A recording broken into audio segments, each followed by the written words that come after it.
Spoiler warning, this video contains spoilers for Fullmetal Alchemist 2003. For any major spoilers, a timestamp will be provided as an appropriate place to skip to. My brother and I knew the laws of science, of equivalent exchange. That gain required sacrifice, that something had to be taken from us. But we thought there was nothing more we could lose. Fullmetal Alchemist is a series that stands out from its other shonen counterparts. It still contains your typical shonen tropes, like heroes who get more powerful as the series progresses, lots of action, and the main antagonist that at times seems evil just for the sake of it. But it's what FMA does differently from other shonen that makes it so interesting and compelling. Fullmetal Alchemist's world and story are very deep and complex. The story moves at a slower pace than other shonen, and it doesn't overstay its welcome, instead capping off the story with an anime original ending at 51 episodes plus a pretty good movie in The Conqueror Shambhala. All the characters shine as well, each having their own unique personalities and goals that they try to accomplish in the dangerous social landscape of Amestris. A place that is about as unidealistic as it gets, with civil war and skirmishes with the other countries that lay on its borders, and that isn't even the worst thing present in the nation as a dark plot is unfolding to commit a mass genocide, many times worse and more extreme than what was seen in Ishbal years prior. That may all be important, sure, but I think the thing that separates Fullmetal from other shonen is how its two characters conduct themselves and what their goals really are. Edward and Alphonse Elric are two boys who dare to challenge the limits of their magic-like science of alchemy by attempting to bring their dead mother back to life, which they accomplished in a way in this 2003 adaptation. But it was not the result they wanted, and the brothers paid a hefty toll for attempting such a feat. Edward paid with one of his legs, and Alphonse loses his entire body. Though, in a desperate attempt to get his younger brother back, Edward sacrifices his arm to bind Al's soul to a suit of armor. The boys failed and paid the price for their sin, but Edward wasn't satisfied. Overcome with guilt for his brother's situation, he vowed to return himself and Alphonse to how they used to be. So, they set out on a journey to find the mysterious Philosopher's Stone, which they believe can let them bypass the law of equivalent exchange, alchemy's most basic rule, that to attain something of equal value must be lost. Only after they start this journey do they become involved in the nefarious operations of the country.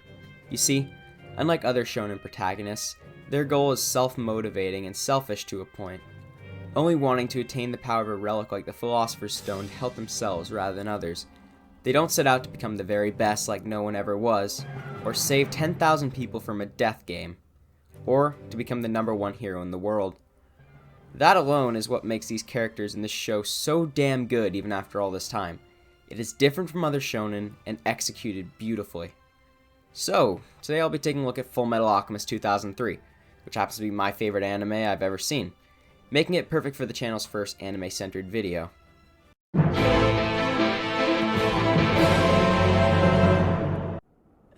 hate deserts. It's nothing but sand. If there was some grass, I could turn it into bread. I'm starving. Fullmetal Alchemist is an anime made by Studio Bones and released in 2003. It totaled 51 episodes, though half of them were anime canon as manga of the same name was still ongoing.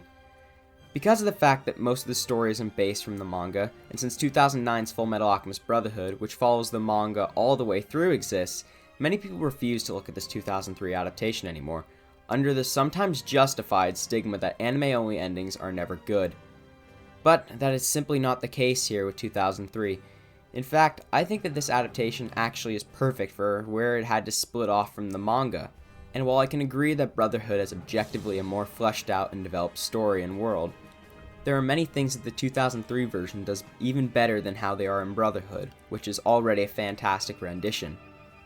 2003's narrative stays personal to the two brothers. Throughout its runtime, is much more focused on Edward and Alphonse than they are in Brotherhood, which chose to take a path of more world building and side characters. Who was that person, brother? Oh man, he's so scary. She said there were no wild animals. I think he was more dangerous than any wild animal. Because of the increased focus on the brothers, they become very relatable characters, and the big turning point moments hit harder than they ever do in Brotherhood because of the increased humanization of all the characters in 2003. Rather than building a more detailed and fleshed out world with every side character deserving essays on how complex they are, 2003 focuses on a small handful of characters and keeps many things about the world mysterious, giving us a sense of naivete that corresponds perfectly with the way Ed and Al grow along through the story. And for the story they are trying to tell in this adaptation, I think that this was definitely the correct choice. The story in 2003 is connected to the Elrics at every turn. The main antagonist of the series, named Dante, a freak who hops from body to body so she can live forever, is scheming partly because of her anger for the Elric brother's similarly immortal father, who turns out to have been the antagonist's former lover from eras ago. The antagonist's accomplices, known as the homunculi, are also linked to the Elrics, some more than others, of course. You can easily connect the dots from the Elrics to almost all of the characters that are focused on in the show, to form a very detailed and complex character web as one would be able to create in the real world between a group of people. The subtlety of how the show connects all the characters is actually quite incredible, as it binds them to each other in ways I haven't seen in any other anime, and it makes perfect sense in the show, and it doesn't intrude upon the show's entertainment, and it also doesn't overload you with information, which is something I've seen happen when other shows have tried to pull off the same thing.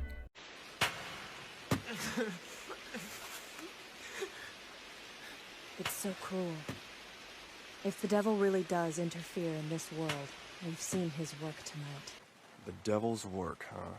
We state alchemists are human artillery they roll out if nothing else works. And when the military calls, it's our duty to respond regardless of how grotesque the scenario.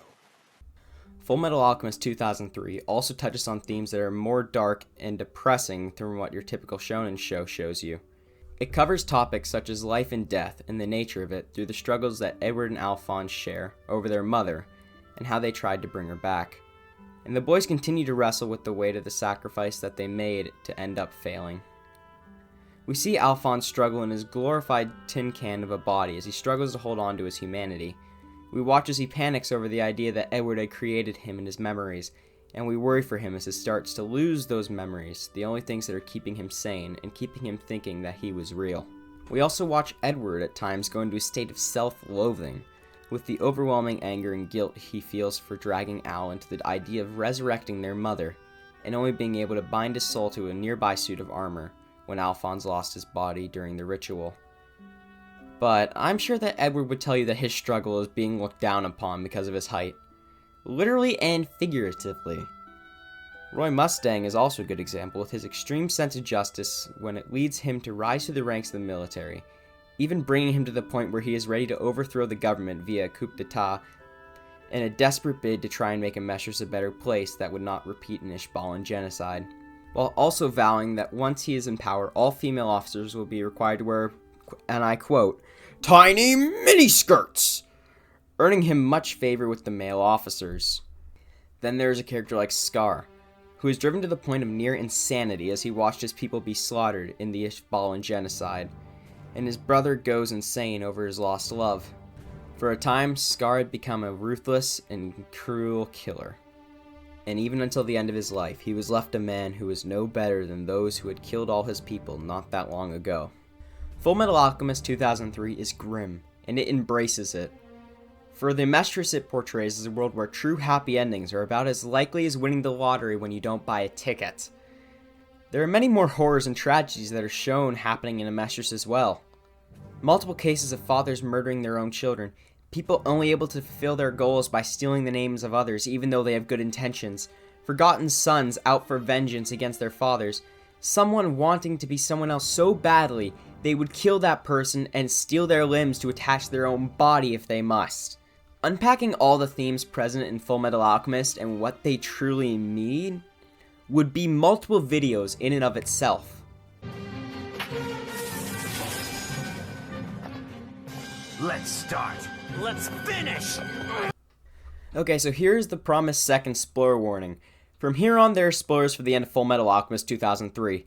If you do not want any idea on how the show ends, please pause the video and look at the timestamps in the description below to avoid any further spoilers on the ending. Brother hasn't been dead for long. Look, there's still some color in his face. His soul is probably still at the gate. I just have to pull it back. The same way he did for me. We see everything happen and how it affects the brothers and where it leads them to, both physically and mentally in this show. There are multiple instances where they think that they have accomplished something or helped people, only to find out that they inflicted more suffering, like in Lior. They watch people they care for die, a thing that Edward refuses to acknowledge, but faces at every turn. And they also have to see this suffering around them, as people who they may not even know lose people that they care about. Or the Elrics have their trust betrayed by people that have become like family to them when you look at Shao Tucker. By the time the final arc in the Forgotten City under Central comes around, Edward and Alphonse are already worn down and are in a worse position than they have ever been previously.